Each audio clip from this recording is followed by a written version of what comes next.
1 Samuel 22. David left Gath and escaped to the cave of Adullam. When his brothers and his father's household heard about it, they went down to him there. All those who were in distress, or in debt, or discontented gathered around him, and he became their commander. About 400 men were with him. From there David went to Mizpah in Moab, and said to the king of Moab, "Would you let my father and mother come and stay with you until I learn what God will do for me?"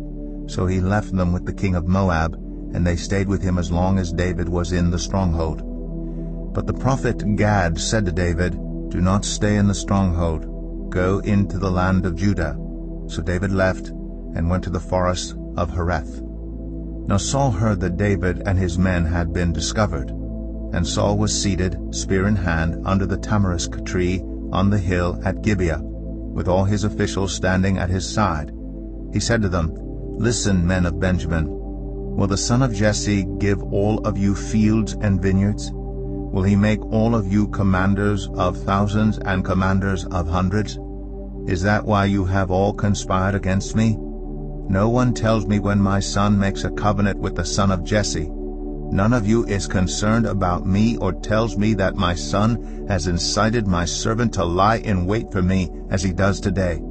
But Doeg the Edomite, who was standing with Saul's officials, said, "I saw the son of Jesse come to Ahimelech son of Ahitub at Nob. Ahimelech inquired of the Lord for him. He also gave him provisions and the sword of Goliath the Philistine." Then the king sent for the priest Ahimelech son of Ahitub, and all the men of his family, who were the priests at Nob, and they all came to the king. Saul said, "Listen now, son of Ahitub." "Yes, my lord," he answered. Saul said to him, "Why have you conspired against me, you and the son of Jesse, giving him bread and a sword, and inquiring of God for him, so that he has rebelled against me, and lies in wait for me as he does today?" Ahimelech answered the king, "Who of all your servants is as loyal as David, the king's son-in-law, captain of your bodyguard, and highly respected in your household? Was that day the first time I inquired of God for him? Of course not. Let not the king accuse your servant, or any of his father's family, for your servant knows nothing at all about this whole affair." But the king said, "You will surely die, Ahimelech, you and your whole family." Then the king ordered the guards at his side, "Turn and kill the priests of the Lord, because they too have sided with David. They knew he was fleeing, yet they did not tell me." But the king's officials were unwilling to raise a hand to strike the priests of the Lord.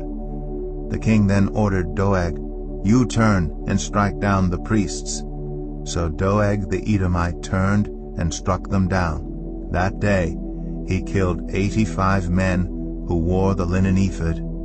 He also put to the sword Nob, the town of the priests, with its men and women, its children and infants, and its cattle, donkeys, and sheep.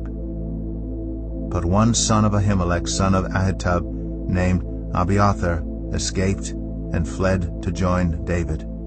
He told David that Saul had killed the priests of the Lord. Then David said to Abiathar, "That day, when Doeg the Edomite was there, I knew he would be sure to tell Saul. I am responsible for the death of your whole family. Stay with me, don't be afraid. The man who wants to kill you is trying to kill me too. You will be safe with me."